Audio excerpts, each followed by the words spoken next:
Decentralized finance has enabled many to discover new ways to passively and actively earn with crypto assets. However, all that upside does not come without sizable risk. You can easily lose 100% of your money in any DeFi app or protocol you decide to ape into.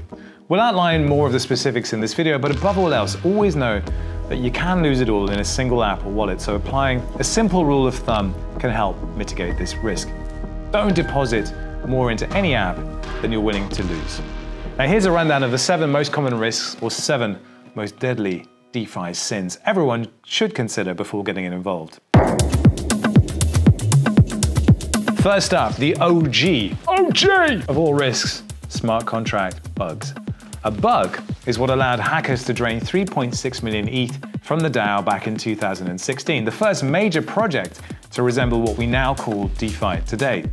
Now, the most reputable DeFi team attempts to mitigate the risk of bugs by hiring better developers and submitting their code to auditing teams. However, time after time, we've seen unaudited code and audited code fail a DeFi community, sometimes leading to losses as big as $20 million. And if you're looking to mitigate the risk of smart contract bugs, thankfully there's DeFi insurance from the likes of Nexus Mutual, which we've covered in another video.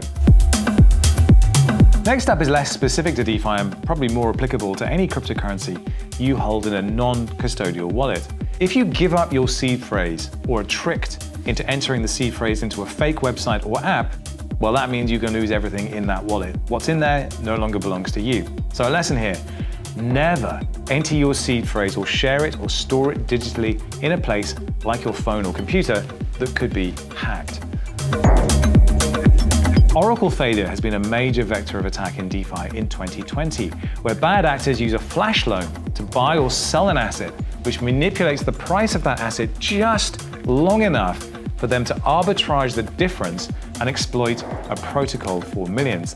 And think of it this way, if the application on-chain thinks an apple is worth $100 for even a few seconds, while the rest of the world is buying and selling apples at just a single dollar, a bad actor can sell apples at $100 and walk away with a large profit until, of course, it's revealed shortly after what they've done. But by that time, there's often no way to retrieve the funds because of the unchangeable nature of the blockchain.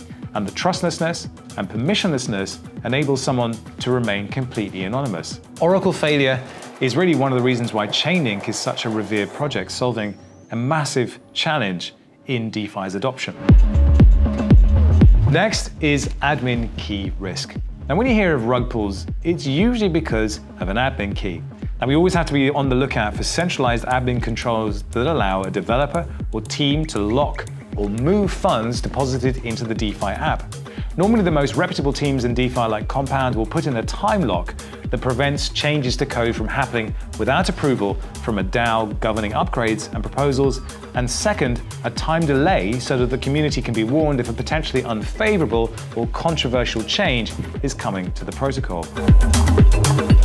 Now, there are also liquidity crises, which refers to a lockup of funds and a lack of liquidity. Simple example is if you lend DAI to other, but all the DAI is then subsequently borrowed and the app indicates 100% of DAI is utilized, well, you can't get your DAI out until some borrowers return the funds.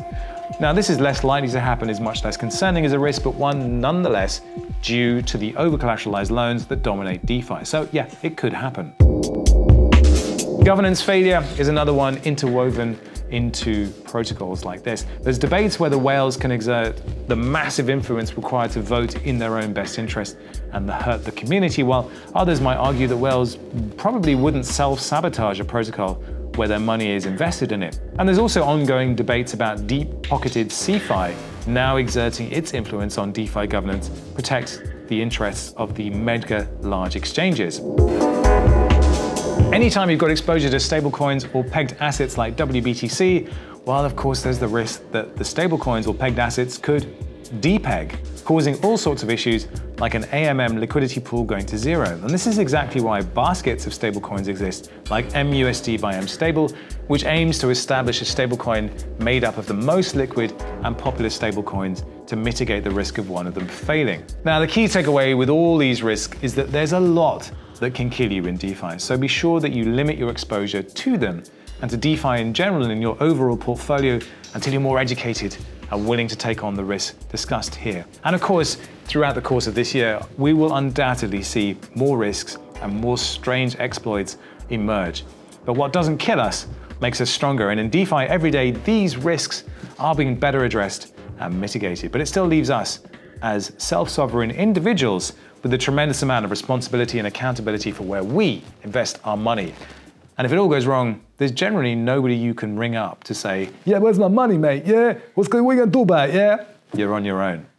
Think about that. So doing research of videos like DeFi 101 and thinking before you ape is highly advisable. We should put that on a t-shirt. Think before you ape. You heard it here first. Get the merch.